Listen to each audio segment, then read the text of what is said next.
എന്നാലും ചോദിക്കാം, ജസ്റ്റ് ഒന്ന് അറിയാൻ വേണ്ടി. വന്ന് ഇടിക്കുവോ? അല്ല, ചോദിക്കട്ടെ, ഏത് ജില്ലയാന്ന് അറിയാൻ വേണ്ടിയാണ്. അവനവന്റെ ജില്ലയാകുമ്പോ ഒന്ന് കൈ പൊക്കി കാണിച്ചാൽ മതി, കൈ അടിച്ച് കാണിച്ചാൽ മതി. അങ്ങ് അറ്റത്തുനിന്ന് തുടങ്ങാം. കാസർഗോഡ് ആരുമില്ലേ? ഒരു മനുഷ്യൻ പോലും പ്രശ്നങ്ങൾ കാസർഗോഡ് നിന്ന് വന്നിട്ടില്ല. കഷ്ടമായി പോട്ടോ. മലപ്പുറം ഒന്നുമില്ല കേട്ടോ. മലപ്പുറം ഓക്കെ, ഒരാളുണ്ട്. Kozhikode hi hi guys hi. പിന്നെ കണ്ണൂരുണ്ട്.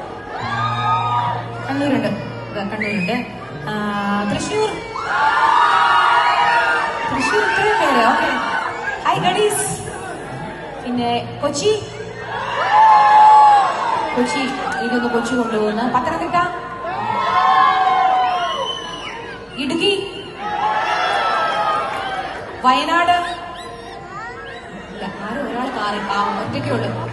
ഓ മൈ ഗോഡ്, മേരിക്കുട്ടി ചേച്ചി വയനാട്. ഒറ്റയ്ക്കാണെങ്കിലും വിഷമിക്കരുത് കേട്ടോ. മൈ ഗോഡ്, എന്തൊരു എനർജി.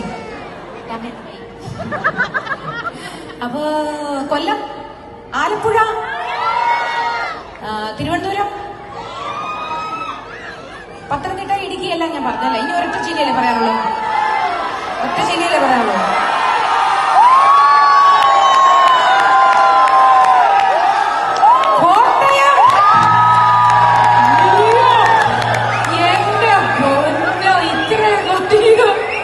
കാര്യം പറയട്ടെ,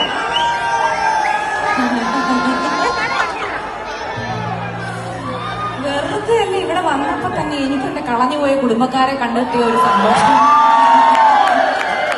എന്തോ രക്തത്തെ തിരിച്ചറിയുന്ന പോലെ ഈ പാലാക്കാർക്ക്.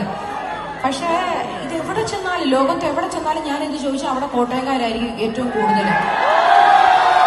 അതിന്റെ രഹസ്യം ഞാനൊന്ന് ഇരുന്ന് ആലോചിച്ചപ്പോ, നമ്മൾ ഭയങ്കര പരോപകാരികളാണ്.